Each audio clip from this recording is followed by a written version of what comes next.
Chapter 27, Lancaster Pond. Max and Ricardo stepped off the trail from Gibbons' garage onto the hot parking lot at Lancaster Pond and knew it was going to be a long day. Nearly every square inch of the beach had a body on it. Ricardo observed they were mostly women and children. He pulled Max over to the sand. "Ay, Dios mío!" Max exclaimed. "Look at them all!" A crowd surrounded the lifeguard, chatting with him. His name was Andre Lee. He was Andrea's older brother. He was going to be a senior in the fall. Max envied his physique. Andre was only 5'7". All of the Lee kids were small, but he was ripped. He and his siblings were black belts in Taekwondo. Their mom, Hope Cromwell Lee, was a retired U.S. Army intelligence officer. She served her entire 20 years in South Korea, where she met and married Chae-koo, and where her children were born. She brought her family home to Lancaster when she retired. Chae-koo owned the Lancaster White Tiger Dojang, in the same strip mall where Linda Gardner and Dr. Stone had their offices. The Dojang was on the right side. Tina's salon was on the left. All the kids in town went to Tina to get their hair cut. She was wicked cool. Lancaster Pharmacy, Gardner's Insurance, and Dr. Stone were in the middle. Max saw the Lees do a demo once at Career Day when he was in 8th grade at Lancaster Middle School. Andrea and her youngest brother Andy did a routine with their dad that included weapons. Andrea used commas. Andy used nunchucks. Max thought it was the most amazing thing he'd ever seen. Andy whipped those things around so fast they were a blur. He would be a freshman next year. He was the same age as Derek. Although all of the Lee kids had Asian facial features, Andy looked the most Korean. He was a cheerful kid from what Max knew of him. He smiled a lot, was obsessively polite, and had a goal to earn every merit badge Scouts had to offer. Max was positive Andy would still be a Scout when he reached retirement age. The Ramirez brothers wondered, how could there be so many people here? They didn't think there were these many people in the entire town. The swimming pool at Legion Field had crowds like this. The farmer, Hiram Milliken, donated the land and money to build it on the condition children from Lancaster swam for free. Adults paid a fee each season to help maintain the facility. It was the reason the Ramirez brothers and their friends liked coming here better. Lancaster Pond was usually vacant. A diving raft floated in the middle of the dark water. It was held in place by 4 thick chains, each attached to a 50-pound block of cement, embedded in the silt. It was alive with Lancaster High School kids. The Ramirez brothers recognized them. Colin Skinner stuck out more than any of the others. Ricardo thought Colin gave up on water after that day in the boys' room. Ricardo smiled and thought, it's a good thing Jeremy was there to save Fat Boy's bacon. Most of the kids dove off the raft or cannonballed into the water. A few hung out on the platform in the bright sunshine, trying to look cool. There were little kids on the sand near the edge of the water. Some were building sand castles, while the others dug holes. China was closer than people thought, and they intended to prove it. "Ay, Chihuahua," Ricardo cried as a group of 4 Annie Potts Elementary 4th grade kids almost knocked him over. They were chasing a 5th grade boy who had shoved his little sister into their sand castle, trying to push her in the water. "Get him," they cried. They tackled him, picked him up by his arms and legs, and threw him into the pond. He came up, sputtering and sobbing. They walked back, slapping their hands off. "Serves him right. Yeah, the goober. Castle wrecker." Ricardo watched them pass, with his mouth hanging open. He looked at Max, who reached over and shut it for him. "No lo sé, mi hermano," Max said. "Where did they all come from?" "No clue," Ricardo replied. He scanned the crowd. "It looks like the whole town is here, man. Look over there." Ricardo pointed toward the wood line. Max followed his brother's finger. His eyes found Dabney on the beach with a group of girls from school. He was wearing blue Speedos and black Ray-Ban sunglasses. He could see his barrage of shoulder freckles from here. Dabney Copeland, Max said. Just what we need. No, Max, Ricardo replied. He wasn't pointing at Dabney. Over by the woods. Max strained his eyes until he saw what Ricardo meant. Sandy, Ian, and Derek were at the spot where the pond's lawn ended and the woods began. They stood in the shade near their gear. Sandy spotted the Ramirez brothers and waved to them. Ricardo waved back. They made their way across the beach. The girls in Dabney's group stared at them as they passed. Heidi Simsick smiled at Ricardo. He smiled back. Dabney scowled at him. Max took the gear from Ricardo and set it down with the rest. Ian was sitting on a stump next to his stuff.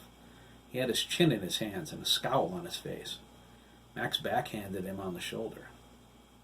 Ian gave a weak smile. Huge dimples appeared in his cheeks, among his multitude of freckles. His blonde hair was clean, shining, and feathered back so perfectly it looked like he'd just walked out of Tina's salon.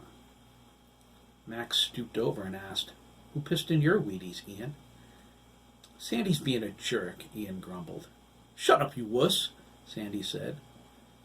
Max shrugged his shoulders and walked back to the group. Ian was moody. The Sturgis brothers were always bickering about something. "Where did all these people come from?" Max asked, stepping over to Sandy. "Should they be at the pool?" Sandy replied, "It's closed today. The lifeguard quit." His tone was sharp. Max thought something's bothering him. At least I know why there are so many people here. Derek Mellon was about as tall as Max's chest. He walked over barefoot through the grass. Max thought he could get lost in the depth of his green eyes. His shoulders were already pink with sunburn. It gave some validity to his nickname, the Lobster Boy. Max reached down and rubbed his soft red hair. "You should put a shirt on, Derek," he warned. I know, Derek replied, rolling his eyes. "I'm going to look like a lobster." "What's up with you?" Max asked, elbowing Sandy. "Danielle," Sandy replied. "She wanted to come to the campout." "You said no," Max said. "Of course I did. This is guys only. She's acting like a total bitch about it." Max understood. He dated her in 6th grade. He felt a sudden chill. Sandy said, "I can hear her now." He raised his voice to a whiny falsetto. "Don't you think you've had enough, Sanford? Why don't you come over here and sit with me, Sanford? Can we take a walk alone, Sanford? You're not paying attention to me, Sanford. Don't you love me, Sanford?" He cleared his throat. "Screw that, dude. I want to party." "What's Ian's problem?" Max asked, thumbing toward the pouting member of their group. "OMG, Max," Sandy cried. "He's been a punk to Derek ever since he showed up at our house." "I have not," Ian exclaimed. Ricardo thought, "Oh, God, here we go already." "You have too," Derek shot back, moving in between Sandy and Max. Sandy put his hand on Derek's shoulder. He winced, but not at the sunburn. Sandy's hand was cold. "Shut up, Lobster Boy!" "You shut up," Derek replied. He looked at Sandy. All of the Indians know him as pits in his cheeks. Ricardo burst out laughing. Ian got up and walked toward Derek with his fists clenched. Sandy stood between them and warned his brother to back off. He wasn't in the mood for his crap today. Derek moved to the other side of Max. "Chill out, Ian," Max said. Ian went back and slumped down onto the stump. He thought, nobody remembers how much flack I take from Sandy. Like it's okay for me to get teased. Whenever I say anything to anybody else, they act like I'm a punk or something. What's the big deal about ragging on Derek anyway? He's a wimp. The more Ian thought about it, the more he wanted to go home. Forget these guys. I could always go hang out with Dan. At least he's cool, not like Derek the wuss. Is Dan on the level about Chris, or is he full of it? I might never know with everyone mad at him. Sandy's on Chris's side. I couldn't believe it when he socked Dan in the grocery store. Even though I liked Dan more than Derek, I had to point at him and laugh when he grabbed his guts, gasping. It was hilarious. He scowled at Derek. It's bad enough having Lobster Boy in the same classes every day. All the girls ever talk about is how cute he is. Ian rolled his eyes. Still, I like Chris, but I don't like gays. I can't imagine a guy touching me. God, that's so skeevy. Will I stop hanging around with him if he really is a flamer? You bet I will. Ian glared at Derek, opening and closing his fist. "Where's Matt?" Max asked. "I need to make sure he knows I invited Craig Dougan. It's his party, after all. He paid for everything." "I know," Matt said, coming up behind him. He put his arms around Max in a bear hug. "I saw him up on Satchel Hill. I swear to God, Max, Craig's so psyched his feet aren't touching the ground." "Hey!" Max exclaimed, easily flexing out of Matt's arms. He spotted Chris and Jeremy a few feet away. They were a little behind since Matt ran up to grab Max. "It's about time, you guys." Chris and Jeremy filed into the group and explained about having to eat. Ian got up, his frustration fading away at the sight of Matt and the McKees. They laughed and shoved each other, relishing in a moment of teenage male bonding. Derek was immediately Chris's grinning shadow. Jeremy was still angry with Ricardo and walked up to him scowling. "Before you say anything," Ricardo said, leading Jeremy away from the group, "I'm sorry, okay? I was out of line last night, dude. I was a dick in school today, too." "Yes, you were," Jeremy replied, showing no sympathy. "Chris wants to talk to you." "I know," Ricardo said. "Max told me. I want to talk to him, too." "Ricardo," Jeremy said, "I know you've got a thing about gay people." "I hate them." Jeremy nodded. "This is going to be tough." "You might not like what Chris has to say then," he continued, studying Ricardo's face. "But hear him out, okay? But Chris is still gay, right?" "Talk to him, Ricardo," Jeremy replied. "You need to. We're friends, but I'm not a moron. You've always liked Chris better. Promise me you'll listen to him? He's my brother, man. I love him." Ricardo lowered his head. "Should I say it? I have to." "I know, Jeremy," he softly said. "I love him too. I'm just angry, that's all." The rest of the guys talked about Craig. They passed around stories of some of the things they'd heard about him. Max told them what Lyle said, but kept what he saw this morning confidential. They agreed Craig was a good kid, and no one, except Ian, who thought Craig was a geek, had any objections to Max inviting him. They shared the same opinion. It was about time somebody asked him to do something. Max was considered the leader when they were together. Whatever was okay with him was usually okay with everyone. "Must be pretty lonely for the guy," Derek said. "No kidding," Sandy agreed. Matt walked away to check on his stash, seeing as the pond was so crowded. He wanted to make sure everything was still there. Jeremy said he was heading over to Craig's house to see if he was home yet. Chris asked Jeremy to call Sam Stone. He might want to come down, too. Chris didn't see him at school today and was wondering where he was. Sam didn't hang out with them much, but he was Chris's friend. Chris had a lot to say at the campout and figured it would be easier if all of his friends were together to hear it. "Why?" Jeremy asked. "You know he doesn't party." "I know," Chris replied. "He doesn't have to party to hang out." Another name came to his mind. "Have you seen Keith Kerouac lately?" "Sure," Jeremy replied. "He's in B group. I'm in A. He's in my gym class. He always talks about you. Every time I turn around, he brings up Scouts. I think he still goes, him and Andy Lee. I told him to call you. Did he?" "Nope," Chris replied. "Call him, too." "Why don't you call them? You have your iPhone on you." Chris nodded toward Ricardo. "Oh," Jeremy said. He held out his hand. "Give me $1 then. I'm not your secretary." "Oh, all right," Chris replied, digging in his pocket. "Here. Ask them to meet us if they can." Jeremy said he would. He walked away toward the trail that led to the garage. Craig should be home by now. Maybe they'll hit it off. Jeremy hoped so. Craig seemed sad, like he needed somebody. Jeremy felt the same way a lot of the time. Friends surrounded him, but he didn't connect with anyone. The day seemed brighter as he crossed the parking lot and disappeared into the woods.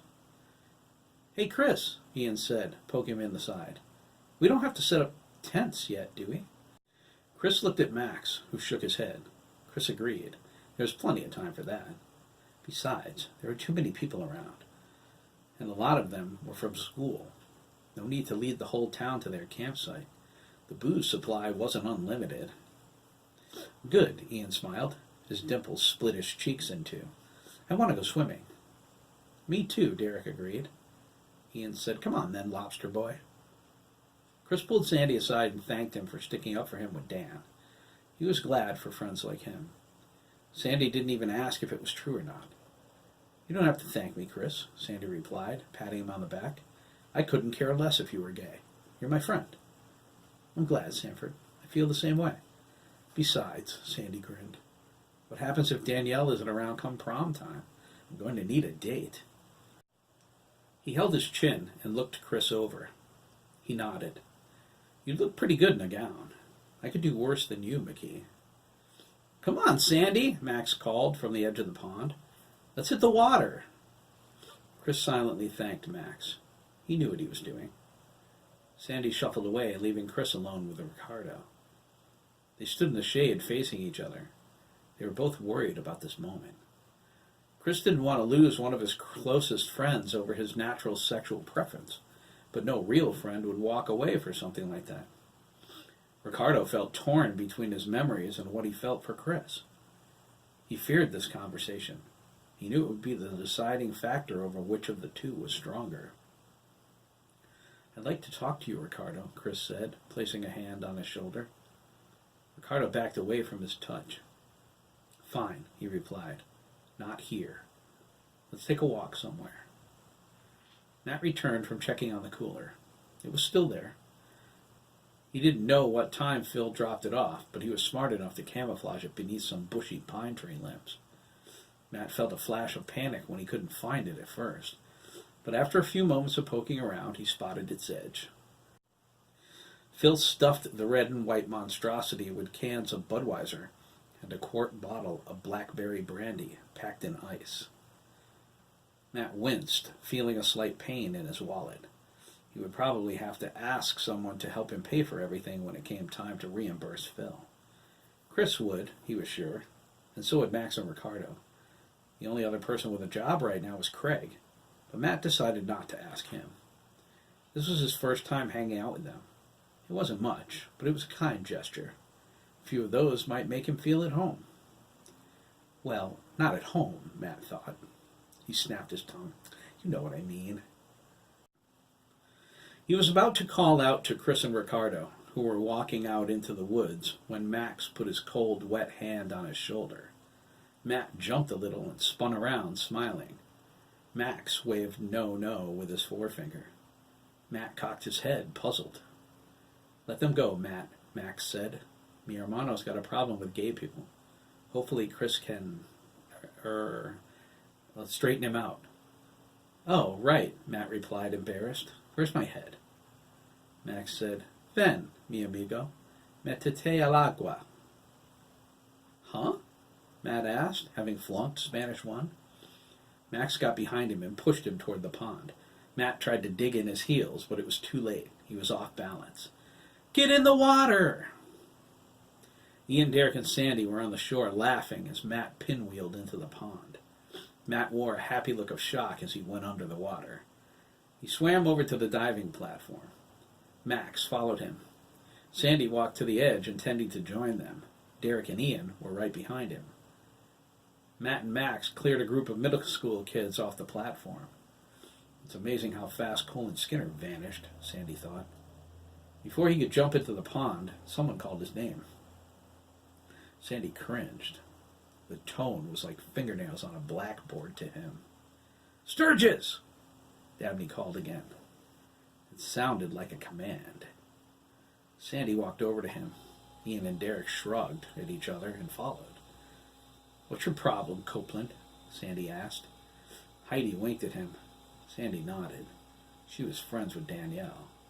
She'll be on her cell calling Danielle as soon as I turn around, Sandy thought, grinding his teeth. That's not going to end well. I deliberately didn't tell Danielle where we were camping to avoid any drama. Heidi's always at the pool, not here. This sucks. Brenda Pinkwell and Andrea Lee sat with her. What they saw in Copeland was beyond him. Sandy thought he was a little creep. Dabney grinned. He took off his sunglasses and pointed toward the wood line with them. I see Chris is taking a walk in the woods with Ricardo Ramirez. Sandy clenched a fist. He saw where this conversation was going. What about it, Dabney? He said through his teeth. Dabney shrugged. Just curious. People are talking, you know. Are they a couple? Is Ramirez a homo too? We know McKee is. Grrr. Is it true, Sandy? Heidi gasped, holding her hand over her massive breasts. Shut up, Dabney, Derek cried before Sandy could say anything. Chris ain't no homo.